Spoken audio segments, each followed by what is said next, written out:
Now who are you? Play to smile? Play to beat your own goals? Play to help others to achieve something? Play to win over everyone? Play to be able to say, you suck to others? We are all different, so we are going to a hard subject here. What is pay to win? And is it important enough to care about?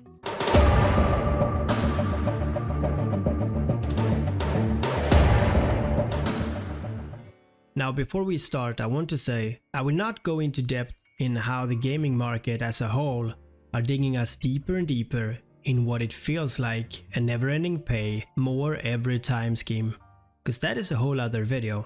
I will not also go into how this actually affects us as humans, as we, just like TikTok, need funnier and shorter entertainment as fast as possible into our eyeballs. And as game push us to spend more than we reasonably can afford to achieve that higher effect in a game? No, this video is about your gaming experience and perhaps give you a different view on it all. Now if you want more of these videos, then let me know in the comments. I've made videos about this before, but I rarely get views on them, so if the algorithm leprechaun can find this video and spread it like an STD, or somehow this video can be reacted to by the greatest Asmongold, then more people can relax and worry less and perhaps start enjoy the games they do wanna play. So this is a new video, hoping that this can clear the mind of some of the players, open up some understanding to some, and relieve stress to most of us. I want to start with a definition of pay to win, and we bend around that as much as we can. And even if we at the end successfully define pay to win, it's even harder to define a fair play.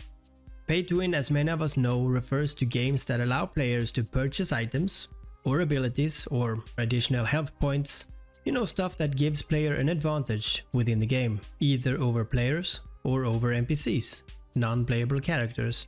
But it also defines like this: the practice of buying in-game items that gives a player a very big advantage over others. Now to be fair, there's no definitive rule. Now what is a big advantage over others? And also the time factor is rarely brought up, because some games have a limited progress every day to let players with less time catch up too. It's easy to say that games is pay to win if you can pay real money and instantly get more combat power than anyone else, and therefore you will win versus someone in a strictly mathematical fight. But we are all different, and most of us can agree that there is first of all several levels of pay to win, and those levels can change as well for different players. So let's just start. Path of Exile is a game where the majority of people would say it's not pay to win. But even if you can't pay for better gear, or pay for level, or power of any kind, the game is very big in trading. And even if Path of Exile is only pay for appearance, buying bag spaces is also a thing that you can do.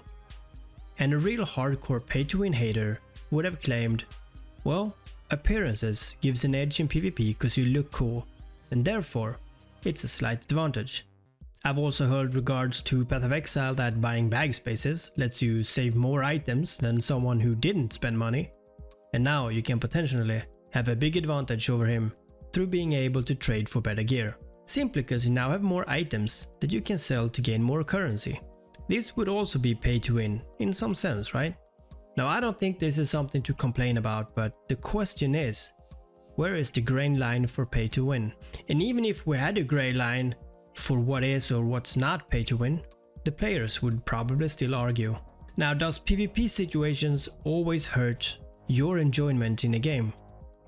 What's important in regards to pay to win is what pay to win does with your own experience, right? Will you enjoy the game less if someone has more than you? Probably not, because generally it shouldn't matter. I think pay to win is only interesting if you aim to be the top player, or the strongest player, or if the only content you like or exist is bound around the very thing that can be enhanced through real money. And I agree, then pay to win is important and definitely an issue. For all other types of players, this does not really matter for their own experience. And if you do suck at PvP and you lose to someone in 2 seconds or 4, doesn't really change the fact that you lost.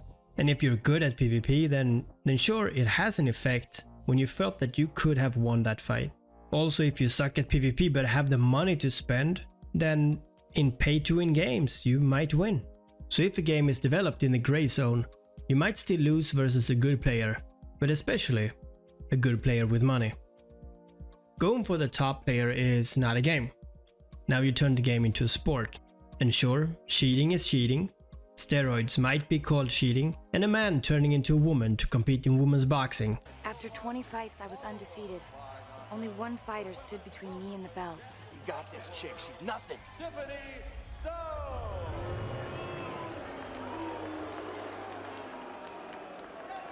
Is in my opinion also wrong, and the truth is, this is not a game only issue. Paying is mandatory to be at the top of most mobile games, and that's unfortunate, but obviously a working concept. But you see, most of the games on mobile is not even meant as a sport, it's just meant to have a good time for many different type of players at the same time, generally to make as much money as they can. So why are some spending and gaming like it's a sport? 100 battlegrounds without losing a single one. My overall battleground record is somewhere in between 300 and 450 wins. This might be their only place to really relax or do something totally different than normally. But regards to the gaming type, we always have those who dislike this possibility. And when was it decided that only players who got unlimited time have the right to be at the top?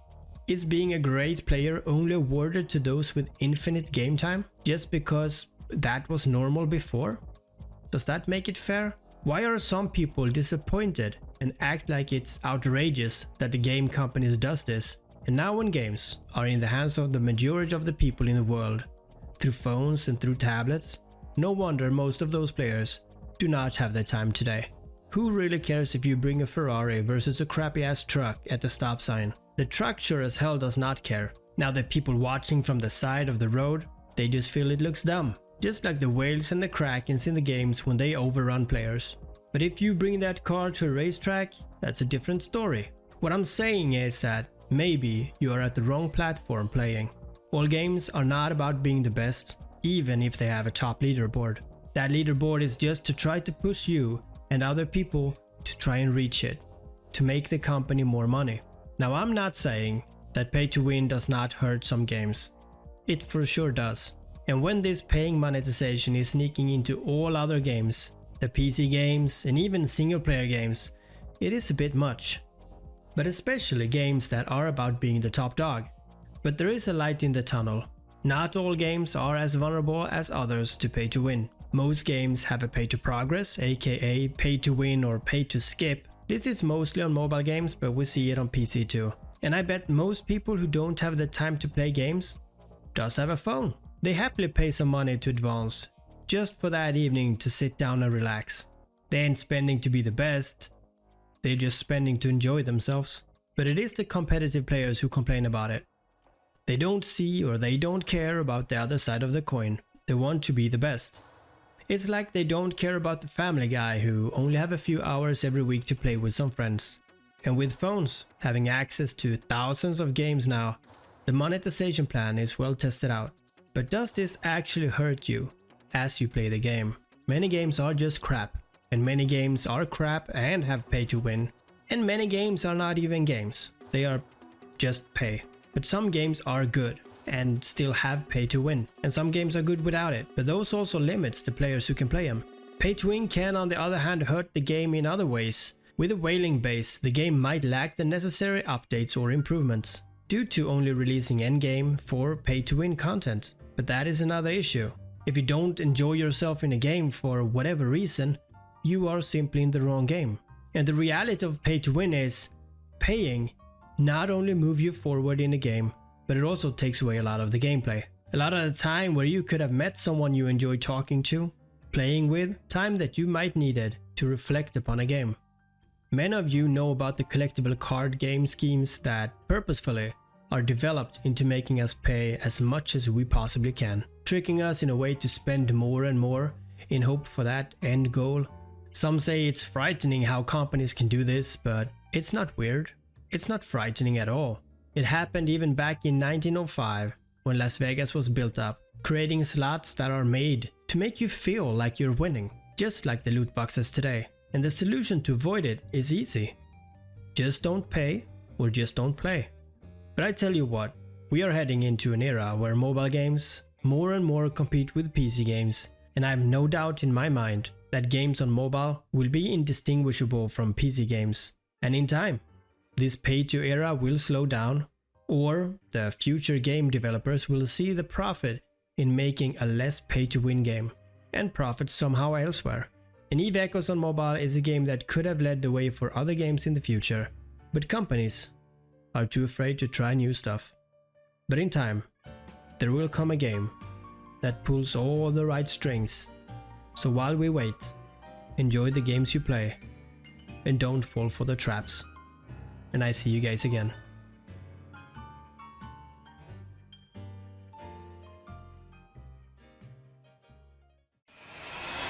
Have you been on the internet again? It costs a lot of money.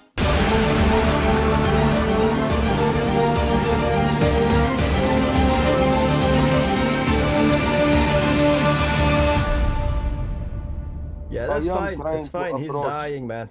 Keep nuking the first one. Yeah. I can tank this. This is no problem at all.